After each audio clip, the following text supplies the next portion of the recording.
Thanks for looking after my daughter. I'll come to pick her up the day after tomorrow. On the other end of the phone, Sarah sounded cheerful as she spoke. Hearing her voice, I felt uncomfortable. Sarah had left her daughter, Sophia, at my place because she wanted to go on a vacation. I couldn't tell her true intentions, but it seemed like she didn't really care about Sophia. Sophia was hiding behind an oversized suitcase, waiting for me. I wondered how much anxiety she had felt while I was away. Just thinking about it made my heart ache.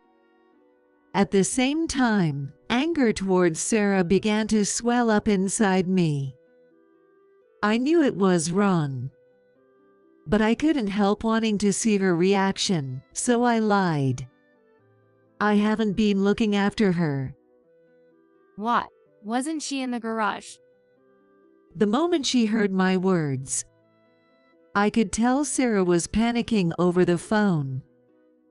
My name is Emily Johnson. I am a 61-year-old homemaker. I met my husband, Robert, in college, and we have been together ever since. How many years has it been since we first met? Even now, I sometimes look at photos of us from our college days and reminisce about the past. Originally, Robert and I had a senior-junior relationship. As a college student with no close friends around, I struggled to fit into the club I joined and often ended up spending time alone. I wished I could have had a more vibrant college life to blend in better. No matter how much I wished for it, without taking action, my wishes remained unfulfilled. Eventually, I made some friends my age through classes and club, but I never felt at home in the club. It was when I thought I might as well quit the club. Robert, 1 year older than me, talked to me. Hey, Emily, are you okay? Let's chat for a bit. Yes. I was surprised he remembered my name, as we had never spoken before. Initially nervous, I quickly warmed up to him thanks to his friendly demeanor and ease of conversation. That day marked the beginning of our many interactions. And so, our relationship began. Robert remained kind even after we started dating, always considerate of me. Being older, he often helped me with my studies. This relationship continued unchanged even after Robert graduated from college, and I did as well. 2 years after my graduation, Robert proposed, and we joyfully got married. We built a good relationship with my in-laws, and I enjoyed married life every day. Years later, we had a lively baby boy. Upon his birth, I quit my job. We named him Tom and raised him together with great care. Tom's eyes really do look like Emily's. His nose and mouth look like you. We enjoyed pointing out which features Tom got from each of us while holding him in my arms. I hope he grows up to be kind. Yes. I agreed with Robert's wish. I wanted Tom to be kind and considerate to everyone, just like Robert.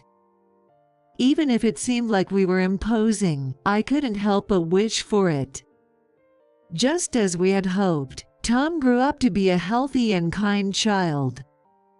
He was doing well in school, showing leadership qualities, and his classmates relied on him. When I heard this from his teacher, I felt happy and proud at the same time. Time flew by, and before we knew it, Tom had become a working adult. Well, I'm off. Thanks for everything up until now. When he was leaving home for his job, Tom thanked us. Indeed, it was sad to think of Tom not being at home. But it's not like it's goodbye forever, and we could see each other whenever we wanted. Yet, as soon as he spoke those words, tears flooded out along with a sudden surge of loneliness. Come on, Mom, you're crying too much. Sorry, it just hit me all of a sudden. Emily, you're just sad because Tom is moving out, right? Robert, ever supportive, and Tom, trying to smile through the awkwardness, reassured me. Until the very end, the familiarity of our family gave me a sense of security. 3 years later, on a peaceful day with nothing out of the ordinary, Tom called with unexpected news. Hi, Mom. There's someone I want you to meet. Someone you want to introduce? I could tell even over the phone that he was nervous. Yeah, it's my girlfriend. We've decided to get married, so I wanted to introduce her. I was shocked. At the same time, I realized just how quickly he had grown up. Marriage, congratulations. Thanks. Tom seemed a bit embarrassed. I wondered what kind of person his chosen partner was.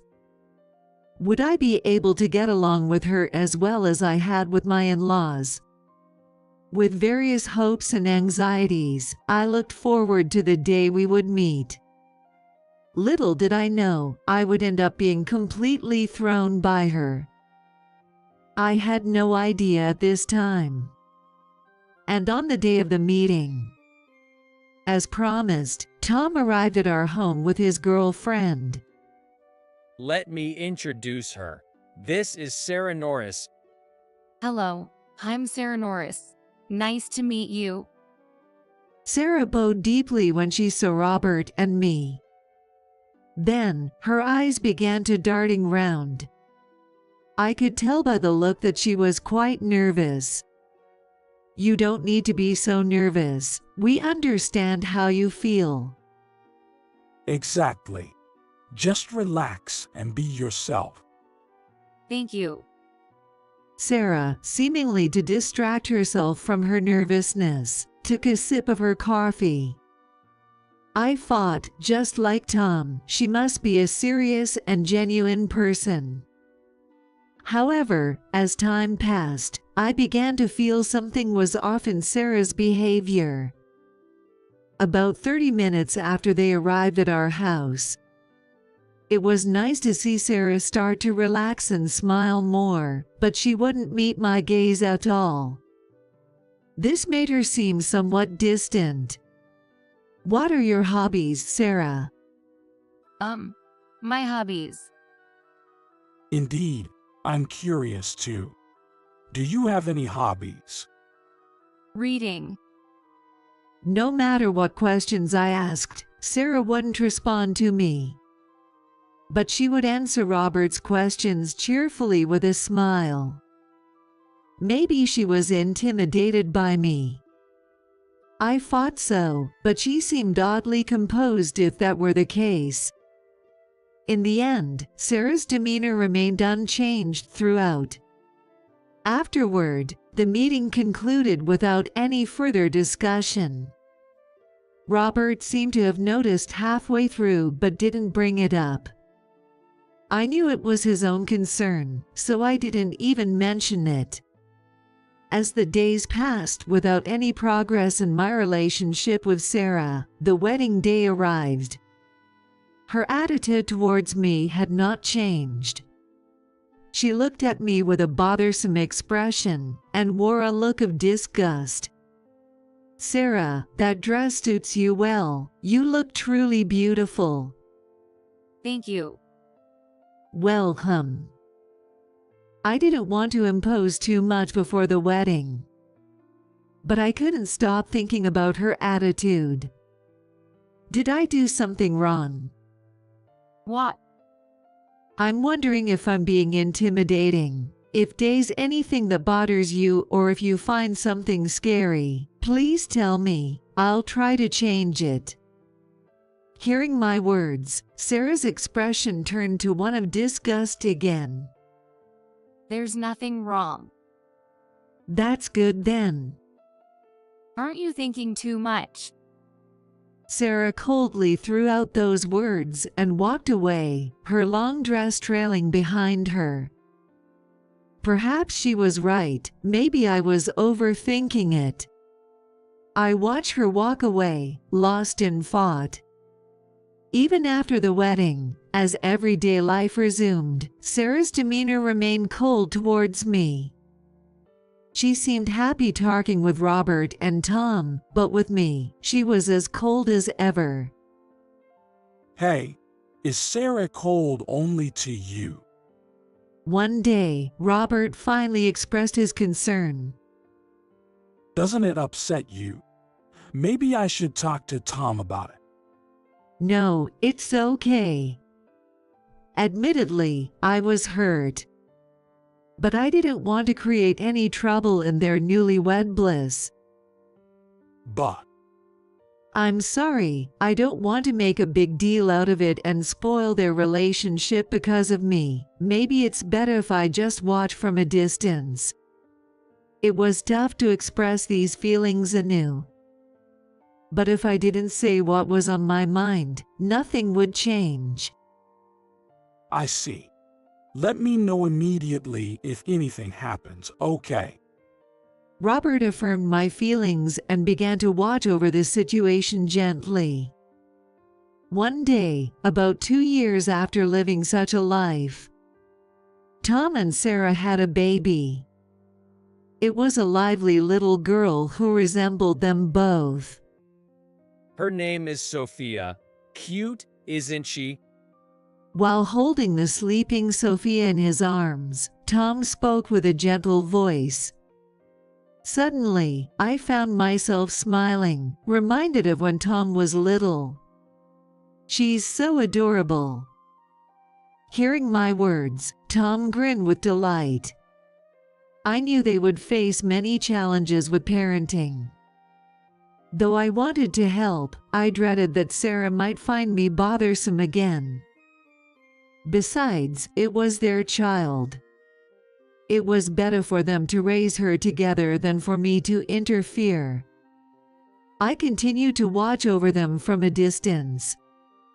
However, 4 years after Sophia was born, a significant change occurred. Tom was assigned to work alone far from home. It wasn't for an extremely long time, but it was a solo assignment nonetheless. Hey, could you please keep an eye on her a bit?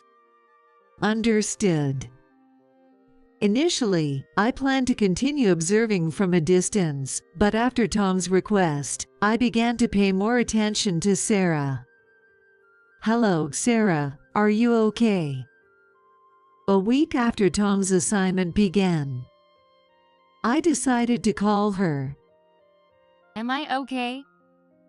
It must be tough alone, right? If you need anything, just let me know. Our house is close, and if you'd like, come over with Sophia to play.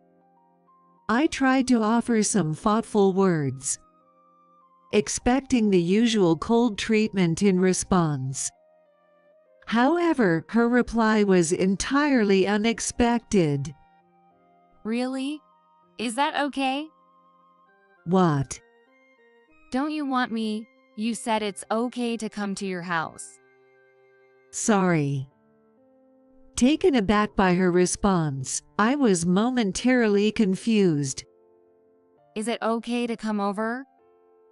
Yes, of course. Come over for dinner, or if you need anything else. Can I come tomorrow? Of course. From then on, Sarah frequently visited our home with Sophia. Perhaps, I thought, this could be a chance for Sarah to open up to me. However, despite my hopes, our relationship did not improve. In fact, her behavior became more overbearing and worse. Emily, your cooking is really terrible. Did Tom really grow up eating this? It's unbelievable, almost pitiful. I'm sorry it doesn't suit your taste. It's not just about taste. It's just plain bad. I can't let Sophie eat this. Sarah often came over in the afternoons. With Robert at work, she felt no need to hold back her true feelings. The food is horrible, the house is dirty, it's dim and creepy. How many times had she said such things? Naturally, it hurt me. At the same time, I couldn't help but wonder what she really thought of me. But no matter how much I talked to her, the response was always the same. I was worrying too much. Gradually, I realized she was using me as an outlet for her stress. It didn't take long to notice this once her behavior worsened. I'm thinking of going shopping now. So can you watch Sophia for me? That's fine, but Then, please take care of her. since Sarah started visiting, another concerning pattern emerged. She consistently left Sophia with me to go shopping. At first, I thought everyone needed a break, so I didn't mind. But gradually, I began to wonder if it was happening too frequently. From what I observed, it didn't seem like she was buying daily necessities or groceries. Instead, it looked more like she was purchasing high-end cosmetics, perfumes, and accessories to adorn herself. Did you buy a new necklace again? What about it? Is it a problem? It's not that it's a problem. Did Sarah feel guilty about her shopping?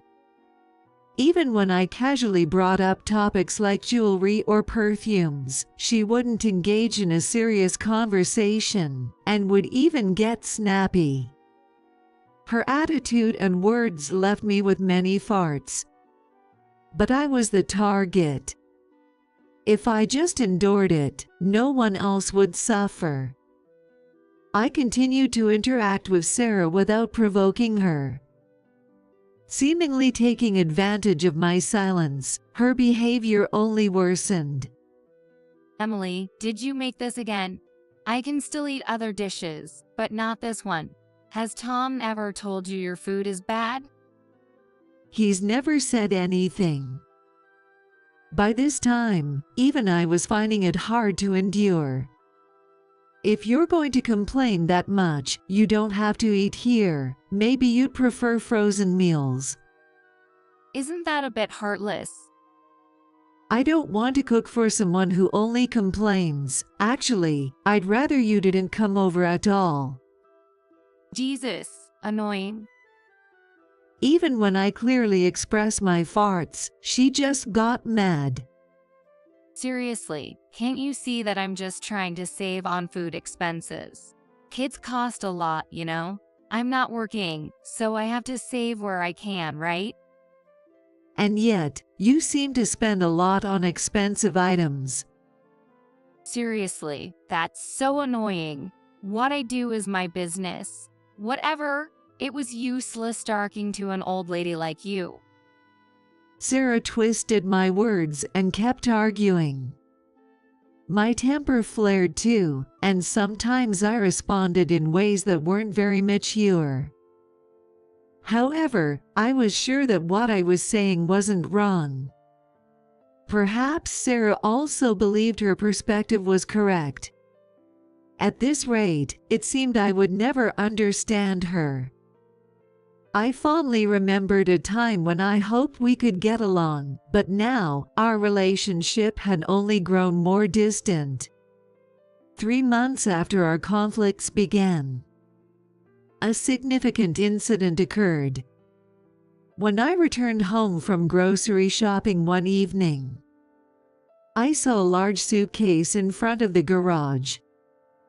I approached frighteningly, for I had no idea.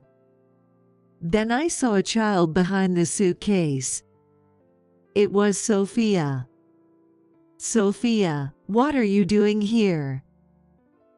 Grandma, The moment she saw me, tears overflowed from her big eyes, and she rushed to hug me. Where's Mom? In this clearly unusual situation, I asked Sophia what had happened. Hearing my question, she began to speak hesitantly. you see, when we were at home, Mom suddenly brought this suitcase. She started packing my clothes, toys, and lots of other stuff, and then she put me and the suitcase in her car. Do you know where Mom went after that? I don't know. But I heard something about going to Los Angeles. She was talking on the phone with a man. She sounded excited. Talking to a man on the phone. From Sophia's story, it seems Sarah had left her daughter behind to go on a trip to Los Angeles. The person who went with her was probably a man. The word affair crossed my mind. With Tom away on business, it seemed Sarah might be cheating. This would explain why she had left Sophia behind deliberately. She hadn't asked me directly, probably because she feared I would lecture her if she had to explain her reasons and how long she needed me to take care of Sophia. Understood. Thank you for telling me. Let's go inside for now. I have your favorite orange juice. Yeah, I took the visibly uneasy Sophia by my hand and led her inside the house. I'm going to call Mom now, okay? I gave Sophia some orange juice and picked up my smartphone to call Sarah. As expected, she wasn't in the mood to be cheered up by her favorite treat. The situation was too upsetting. I dialed Sarah's number, but there was no sign she would pick up. I quickly realized she must be on a plane. Quietly hanging up, I considered what to do next. This was a serious situation. I needed to contact Tom immediately. I dialed his number. Tom. Mom, what's wrong? Why do you sound so panicked? Well, here's what happened. I explained everything to Tom. From his responses, I could tell he was quite shaken. So, that's what's going on. Sarah left Sophia behind, and Sophia heard a man's voice. After telling him everything, I waited for his reaction. I don't know what to say. Is Sophia okay? Sophia is here with me, so don't worry. That's good. At least it was good if she was okay. Tom sighed in relief. However, his anger towards Sarah soon became evident. I'm concerned about the man, but leaving Sophia behind is absolutely unforgivable.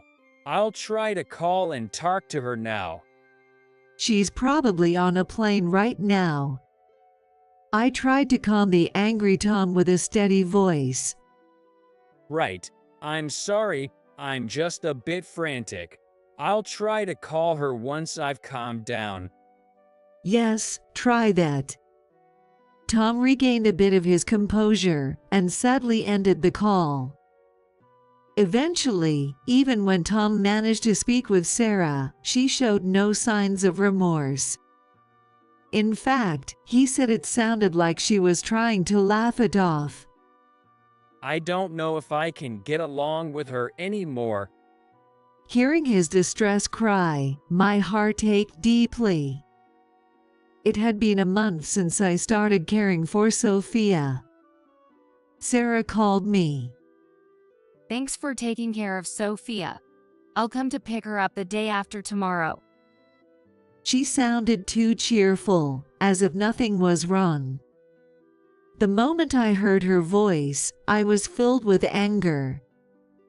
Did she ever think about how Sophia felt, waiting alone with that huge suitcase when I came home? It just doesn't seem like Sarah truly cares about Sophia. I know it's wrong, but I wanted to see her reaction, so I lied a little. What? I haven't been looking after her.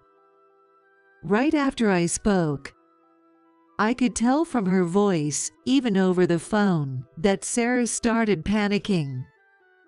She was in the garage, wasn't she? She probably left her there to avoid being seen by the neighbors. My anger rose as Sarah talked as if nothing was wrong. Just kidding. Look, she's here at home. Don't say weird things. She's my precious daughter. The person who left her daughter had the nerve to say that. I held back what I really wanted to say. Okay, sorry, we'll be waiting then. 2 days later, a jubilant Sarah came to my house. Thank you. Now, I'll take her back. Well, Come on, say thank you. You've been cared for. Grandma, thank you. Sarah sternly told Sophia. Frightened by her mom's words, Sophia mumbled her thanks while looking down. After Sarah and Sophia left, I called Tom. Mom, how was Sarah? After Sarah had called to pick her up, I had also informed Tom. He anxiously asked about how Sarah was. She seemed cheerful and happy. I see. Tom sounded clearly disheartened and sighed deeply. How could I possibly comfort him? While I was thinking, he said something unexpected. Mom, I'll pay for it. So could you hire a detective agency to track Sarah's movements? A detective agency. His suggestion took me aback.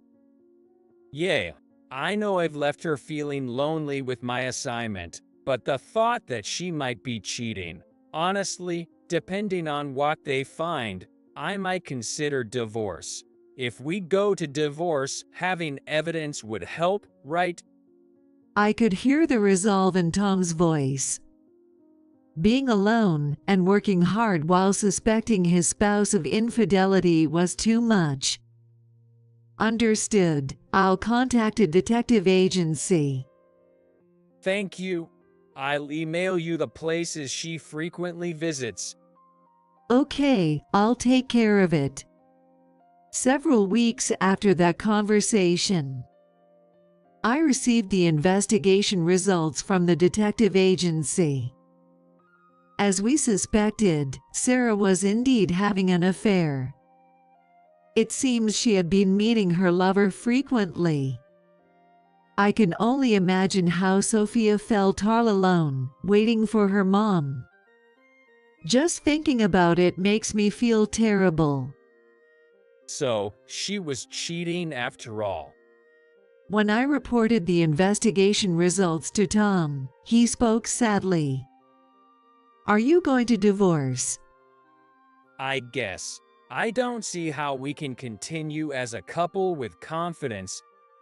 After expressing his sorrow, he made another request. Could you join me for a discussion next week during my day off? A discussion. I'm set on divorcing, but I want to talk about what she thinks and about Sophia. It's daunting to do it alone, so I'd like you to be there. Sorry for being childish. I was a bit surprised by his request, as I always thought such conversations between spouses were private. However, if there is anything I can do to help, I want to do it. It's okay, I'll be there for as long as you need. Thank you. Tom seemed relieved by my response. A week later, Sarah came to my house. Sophia was out with Robert. What's this all about? Calling me out of the blue. I'm busy, you know. Sarah sat down, visibly annoyed, and started fidgeting with her nails. Robert called saying he needed to talk. But why did he go out with Sophia? I didn't plan to talk to you. I'm sorry for tricking you like this, but I knew you wouldn't come if I asked. You deceived me. This is the worst. So, what's this talk about? Let's get it over with. Sarah realized she had been deceived and became even more irritated. Are you cheating? What are you suddenly talking about? I said that and laid out the evidence from the detective agency on the table. Wait, why is this? I had a lot on my mind, so I hired a detective agency, and they got clear evidence. But why? At least, I don't see why I need to discuss this with you. I don't think I need to talk to you about this matter at all. Sarah started to fidget more noticeably, shifting her legs and looking around frantically. Anyway, I'm not going to talk about this to you. If that's all you wanted, I'm leaving. Wait a minute, if you don't intend to talk to me, who will you discuss it with, like, with Tom for example? Why? The mention of Tom's name visibly shook Sarah. Wait, why are you bringing up Tom? You're not going to call him, are you? Call? No, I won't call. Just then, the doorbell rang. Today, Tom is here to see you. He wants to talk to you. Just wait here. I then let Tom into the house and directed him to the room where Sarah was. Sarah, long time no see. Why are you here? Sarah turned pale and stared at Tom. Her hands trembled, and she seemed to be breathing heavily. I wanted to talk to you. I thought it would be good to have Mom here too. Is it a problem if I came? Not a problem, but Well, even if you say it's a problem, we're going ahead with the discussion anyway. After looking at the table spread with evidence, Tom turned to me and said, Mom, thanks for everything. Don't worry about it. I've already told her everything. Now you can handle it however you like. Tom nodded at my words, then turned back to Sarah. You've been cheating, haven't you? cheating? That's not true. Sarah became much quieter than when it was just the two of us. First of all, you can't prove that it's me in these photos, can you? Emily said she hired a detective agency, but that sounds a bit shady to me. You seem to be misunderstanding something. It was me who asked for the detective agency. I was suspicious of your actions, so I asked Mom to handle the request. It must have been a shock to Sarah. She lost her words and just stared at the pile of evidence. Suspicious. What do you mean suspicious? I can say, Even if I slipped up, I couldn't say it was Sophia's statements that made me suspect the affair. If I did, who knows what might happen to Sophia? Just thinking about it sends chills down my spine. Sarah, let's get a divorce. Tom looked Sarah straight in the eye as he said it. There was no hesitation in his eyes. No, I absolutely refuse a divorce. And think about Sophia. She'll suffer without both her parents. I think she'd be better off without a mother like you. That's cruel. Please, don't talk about divorce. I can't continue with someone who doesn't care about my child, and someone who hurts my mom too. Hearing this, Sarah looked at Tom in shock again. What do you mean by that? It seems you've been quite mean to my mom when I'm not around. I heard all about it from her. Sarah hadn't expected Tom to know. She looked at me, her eyes wide open. I haven't done anything like that. I've visited the house a few times, but nothing terrible.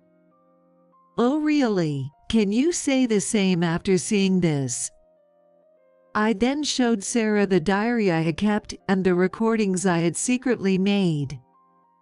This is a diary of everything you've done to me. Plus, I've recorded your words. I kept all these records so you couldn't dodge the truth. As I waited to see how Sarah would react to finding out I had kept records, she sighed deeply. Seriously, what do you want to do? Sarah. Everyone is so annoying. I've had it. Do whatever you want. Go ahead and divorce. I don't care. I don't want Sophia anymore either. What else do you want? I'll pay as much money as needed. Sarah became desperate and slammed the table forcefully. There was a loud bang, and my body shook. Please, calm down. Shut up. Just let whatever happens happen. I'm so done. So what if I cheated? Bringing out detectives and evidence like you're proud of it. It's creepy. Despite being shocked by Sarah's true nature, part of me felt a little relieved. So you'll really pay the alimony and child support? I said I'll pay, didn't I? Where's the divorce papers? Hurry up and let me sign them. Thus, the divorce was settled more easily than expected. Custody of Sophia went to Tom, and the payments for alimony and child support began. With Tom's assignment coming to an end, Robert and I would take care of Sophia for a while. I just hoped she could soon live with her real father. I thought that was the end of it. But 2 months after the divorce was finalized, Sarah came to our house. What do you want? We're supposed to be strangers now. You're just as annoying as ever. You haven't changed a bit. I definitely didn't want to hear that from her, of all people. Hey, I need some money. What are you talking about? I don't have any money. It's your fault this happened, so you need to take responsibility and give me some money. It's troubling to be blamed like this. Ultimately, her lack of funds is her own problem. You come here out of the blue, and what? I haven't done anything wrong, and I owe you nothing. Besides, if you're out of money, you should ask your lover. When I told him we were divorced, he ran off. I'm not working, and I spent all my savings on him. I've been scraping by on my savings, but I can't manage anymore, so hurry up. Give me the money. That's your responsibility, isn't it? I can't help if you're blaming me. Shut up. It's all your fault. Sarah repeated herself without listening to me. I couldn't handle this anymore. It looked like I'd have to force her to leave. That's what I thought. I felt a presence behind me. Hey, what are you doing here? Tom. I turned around and there was Tom, furious. What are you doing here? That's my line. Aren't you supposed to be on assignment? I come back now and then to see Sophia. Were you trying to squeeze money out of my mom while I was away? You really haven't changed at all. Actually, after divorcing Sarah, Tom reconsidered how lonely Sophia might have been and started coming home occasionally. Although Sarah was surprised to see Tom, she soon pleaded in a wheedling voice for reconciliation. Hey, Tom, can we start over? I promise I won't cheat again, and I'll take care of the house and our child properly. Are you saying that just because you're after my money, You don't love me or Sophia. You just love money, right? I'm not that kind of person. Then why are you here begging for money, blaming everything on my mom? It's really ugly. I was right to divorce you. Tom remained intense as he confronted Sarah. His fierceness was palpable, even from a distance. Just leave, and don't ever show your face to us again. Wait. Tom pushed Sarah's back, forcefully trying to remove her from the house. Please, think it over. Quiet. There's nothing to reconsider. If you come here again, I'll call the police, understand? As soon as Sarah heard the word police, she quieted down and let Tom push her out of the house. Whether she was scared of the police or realized that being someone who might be reported to the police was not a good thing, only she knew. After that, Sarah never came to the house again. However, she started sending frequent emails to Tom, all asking to get back together. While persistence is generally good, sometimes it can be seen as bothersome. Tom said, if sending me emails satisfies her, it's cheap. For now, she's been paying the alimony and child support, so I'll leave her be. A year later, Tom finished his assignment and started a new life with Sophia. But we weren't estranged. We frequently visited each other's homes to maintain our relationship. It's wonderful to see Sophia's growth up close. Soon, she'll be a schoolgirl. New school bag, hat, textbooks, all laid out on her new desk, and Sophia smiled happily. I can't wait to go to school. Watching her innocently smile, I felt a surge of affection. You're right. I want to keep watching her grow up close. That's what I want the most right now.